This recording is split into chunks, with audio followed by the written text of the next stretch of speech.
Salut à tous. En décimant, on aura ce petit truc au début de chaque vidéo. Le petit double son, hein, vous prendrez l'habitude à la fin.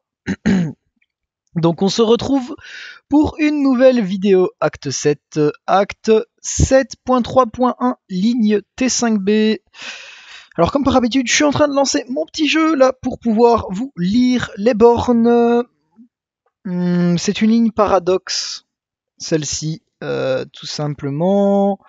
Elle est un peu spéciale de mémoire. Je me rappelle, j'avais eu un peu compliqué.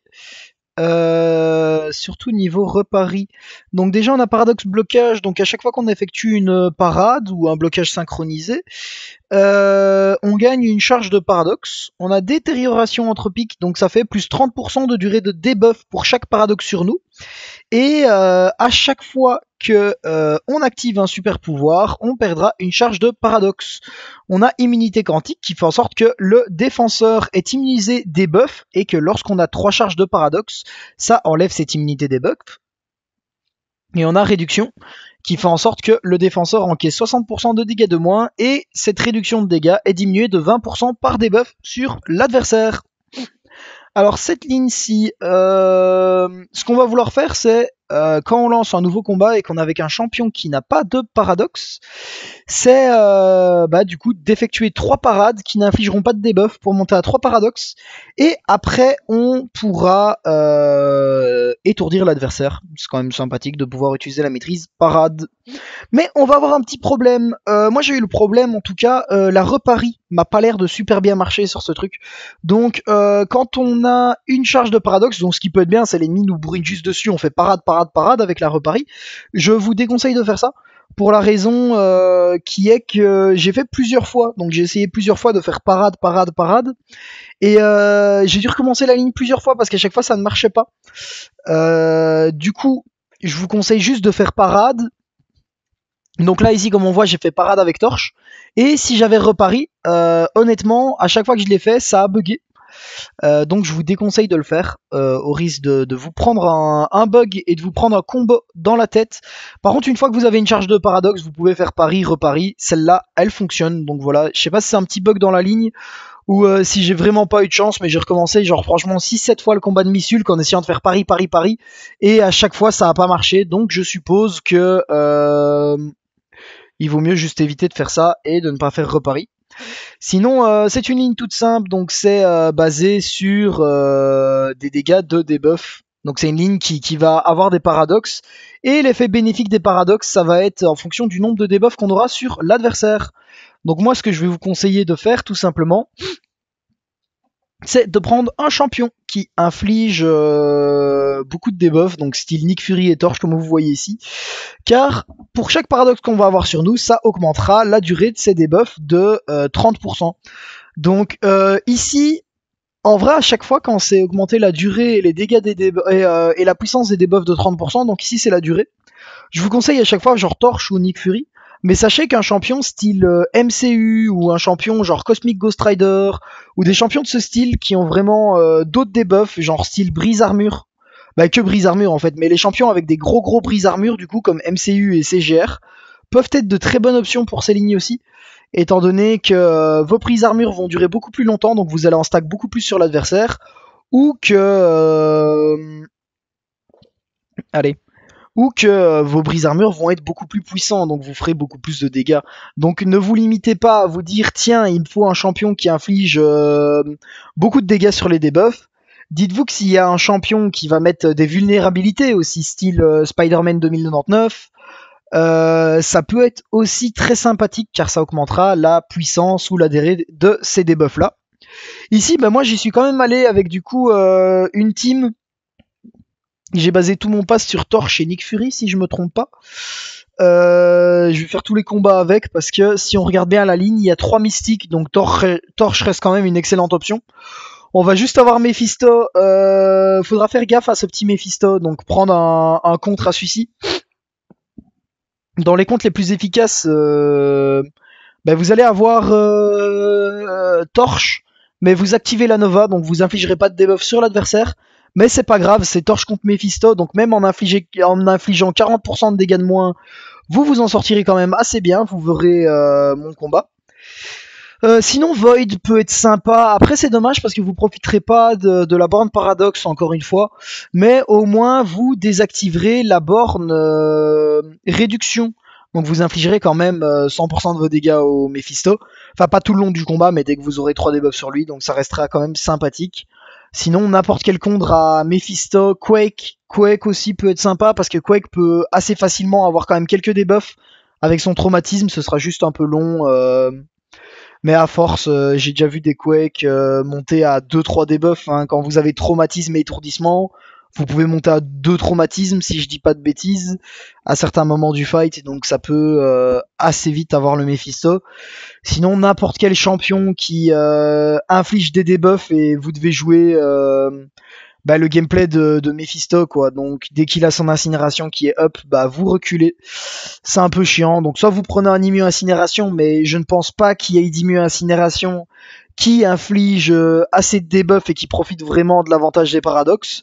Soit vous prenez un champion qui va profiter de l'avantage des paradoxes, mais dans ce cas-là, faudra jouer le gameplay de Mephisto.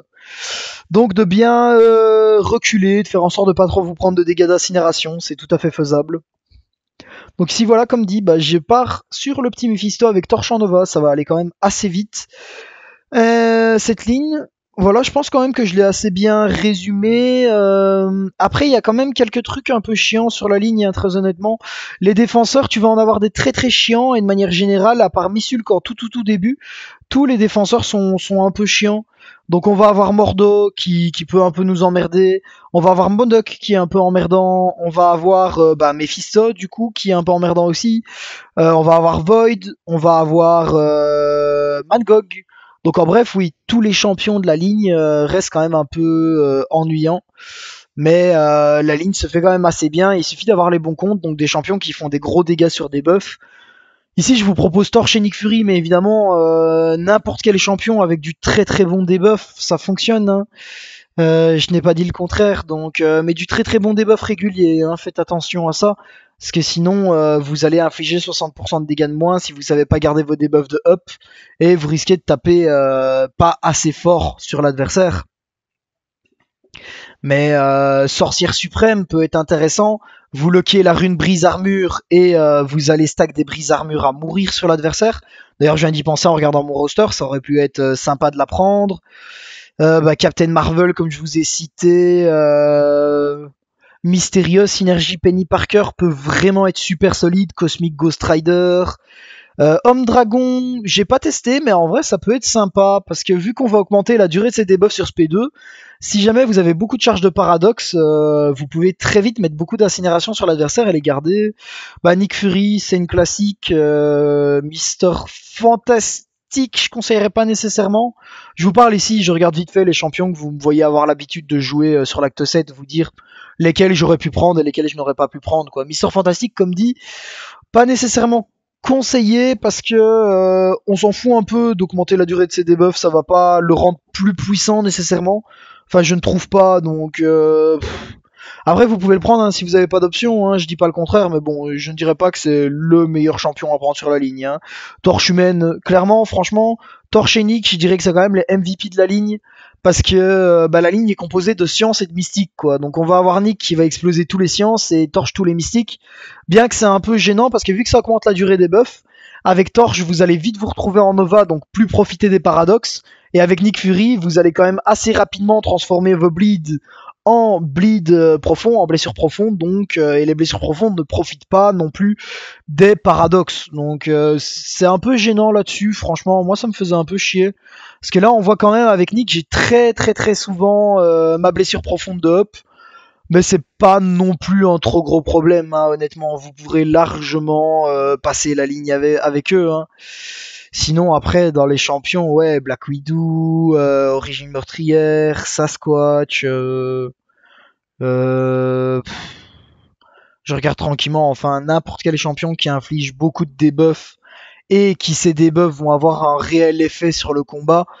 Donc, par un réel effet sur le combat, j'entends par là Pas un debuff de fatigue par exemple, vous voyez, ou pas un debuff de ralentissement, ça vous servira à rien. Mais un debuff qui va infliger des dégâts, donc qui soit des dégâts directs, donc que ce soit du saignement, de l'incinération, poison, etc. Ou des dégâts indirects, donc tout ce qui peut être vulnérabilité, comme Spidey 2099, ou brise armure. Franchement, tous ces persos de ce style-là, ça doit être vraiment sympa sur la ligne. Tant qu'ils infligent 3 debuffs. Hein. Magneto, par contre, lui, non. Hein. Je vous conseillerais pas Magneto sur la ligne parce que il est sympa, hein, ça va augmenter de beaucoup ses saignements. Mais étant donné qu'il tombe contre des non-métaux, je sais pas s'il sera vraiment utile. Et il va pas lancer beaucoup de spé, il va beaucoup être basé sur ses heavy. Après, en vrai, non, je dis que Magneto sera pas utile, mais Magneto peut être sympa aussi, en vrai. Hein. Spidey Stark peut être vraiment sympa, ça va augmenter ses décharges. Mais il n'y a pas que ça qui va être sympa avec Spidey Stark. Un autre truc qui peut être sympa avec Stark, c'est le problème, c'est que vous voyez la provocation de Stark. Elle dure pas longtemps, faut se faire chier à rester au regard sans bouger pour la reset, sinon on perd une charge. Et là, bah, avec les paradoxes, elle va durer vraiment longtemps, la provocation de Stark. Donc vous allez beaucoup moins perdre de charge. Donc, ah ouais, Stark, en vrai, à refaire, j'aurais peut-être pris Stark juste pour kiffer un peu le jouet. Ça fait longtemps que je l'ai plus sorti. Je regarde dans mes 5R5, Hulkbuster aussi peut être intéressant. Je vous fais un peu la papote hein, parce que je vais pas vous laisser pour une minute de musique et vous reprendre pour le boss après, sachant que ça va être boss Taskmaster pour aujourd'hui. Je prends le boss Taskmaster après cette ligne-ci et d'ailleurs c'est pour ça que vous aurez vu que dans ma team j'ai Furtif. Furtif qui s'occupera de passer le bonjour à ce petit task avec ses petits critiques. C'est un peu dommage hein, parce que je trouve que sur cette série Acte 7 je vous aurais pas beaucoup sorti Colossus et qu'il y a beaucoup de situations où je pouvais vous le sortir mais bah je suis actuellement en alliance de QA7 et du coup mon petit Colo ben il est souvent en QA1 2 maps sur 3 donc la map Omega Red et la map Magneto Rouge. J'ai Colo qui est en QA donc ça devient un peu compliqué de le sortir en acte 7 sachant que j'ai essayé d'un peu le rush parce que je me suis rendu compte que pour l'acte 7 je dois vraiment être en mode tryhard focus quand je le fais. Et quand je fais une vidéo, vous voyez, je dois vraiment être un peu dans un mode chill détendu. Et que du coup, quand je faisais juste une vidéo acte 7 et puis après que je tournais le gameplay, genre ça me prenait énormément de temps parce que je devais entre guillemets changer de mood. Hein. C'est un peu bizarre dit comme ça, mais genre je devais passer du mode concentré au mode décontracté parce que un type concentré qui fait une vidéo, tu te fais chier, hein, clairement. Ah, on va pas se mentir, tu veux quelqu'un qui est chill là, qui profite, qui délire un peu. Et j'ai rush tout l'acte 7 du coup. Mais du coup, j'étais assez bloqué par les QA au niveau de Colossus. Je renais pas quand il y avait GA. Du coup, quand il y avait GA, j'avais qui ait ma torche, mon Doom, etc. qui soit en QA. Là, par contre, je forçais pas à ce point-là. J'attendais la fin des GA, mais pour Colos, c'est vrai qu'il y a beaucoup de situations où j'aurais pu le prendre. Donc ici, par exemple, Taskmaster, hein, j'aurais largement pu prendre Colo, il l'aurait défoncé. Hein. Ou je le prenais pas tout simplement parce qu'il était bah, en QA avec le petit Omega Red. Hein. Mais c'est cool parce que j'utilise tout le temps Colo et Omega. Je pense que 80 voire 90% de l'acte 7.2, je l'ai fait avec Colo et Omega et avec toute la clique, donc avec Professeur X et Emma Frost. Et là, ça m'a permis un peu de jouer d'autres champions.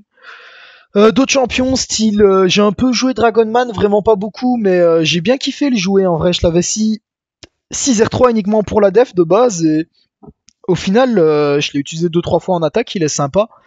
Ça m'a permis de jouer beaucoup Sorcière Suprême et Docteur Octopus. Je kiffe bien leur gameplay, mais la plupart du temps, je prenais Colossus, donc je les utilisais pas.